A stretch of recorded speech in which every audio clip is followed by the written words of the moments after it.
Epidemiolog Universitas Airlangga Surabaya, Windu Purnomo mengatakan, saat ini terjadi lonjakan jumlah kasus COVID-19 meski tak sebanyak pada masa penyebaran varian Delta dan varian lainnya. Hal ini merupakan konsekuensi berbagai pelonggaran yang dilakukan. Menurut dia, kenaikan jumlah kasus saat ini tidak perlu disikapi dengan kepanikan. Sebab, Windu mengungkapkan, kekebalan komunitas di Indonesia terus meningkat. Hasil survei pada Desember 2021 menunjukkan 86% penduduk punya kekebalan terhadap virus SARS-CoV-2. Survei ini dipertajam pada Maret 2022, khususnya di Pulau Jawa, dengan hasil kekebalan bahkan mencapai lebih dari 99%. Kekebalan didapat dari vaksin dan juga penduduk yang pernah terinfeksi COVID-19.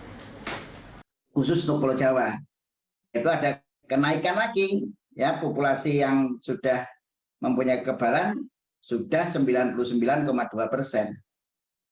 Ya, jadi kita tahu ya bahwa tingkat kekebalan kita sudah tinggi. Nah, jadi bedakan dulu ya, ketika vaksinasi belum ada atau masih rendah, ya. Nah, sekarang tingkat kekebalan kita sudah, artinya modal di masyarakat sudah tinggi. Nah, jadi strateginya lain.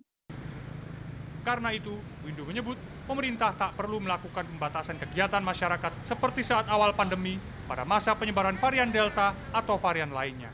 Tingkat fatalitas subvarian baru Omikron, kata dia, rendah, meski penularannya relatif tinggi. Kini tingkat positivity rate di Jawa Timur 0,71% dengan jumlah kasus aktif 159. Surabaya menyumbang kasus terbanyak dengan 56 kasus aktif setelah ada penambahan 35 kasus baru pada 16 Juni. Pemerintah berusaha kembali meningkatkan vaksinasi, khususnya booster. Sebagian besar kasus tidak bergejala dan gejala ringan. Tingkat keterisian rumah sakit pun 0,92% per minggu sampai pekan kedua Juni 2022.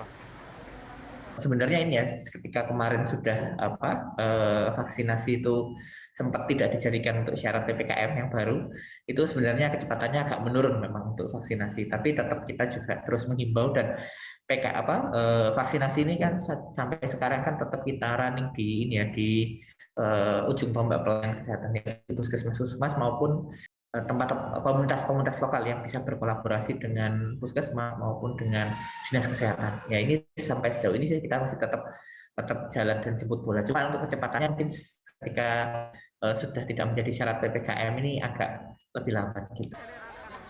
Sementara itu, Windu Purnomo kembali mengingatkan, selama masih ada COVID-19, pemerintah tidak boleh menurunkan jumlah testing dan tracing. Disiplin mematuhi protokol kesehatan juga harus tetap dilakukan karena subvarian Omikron BA4 dan BA5 masih sangat menular. Miftah Farid, Didin Iswandani, Surabaya, Jawa Timur.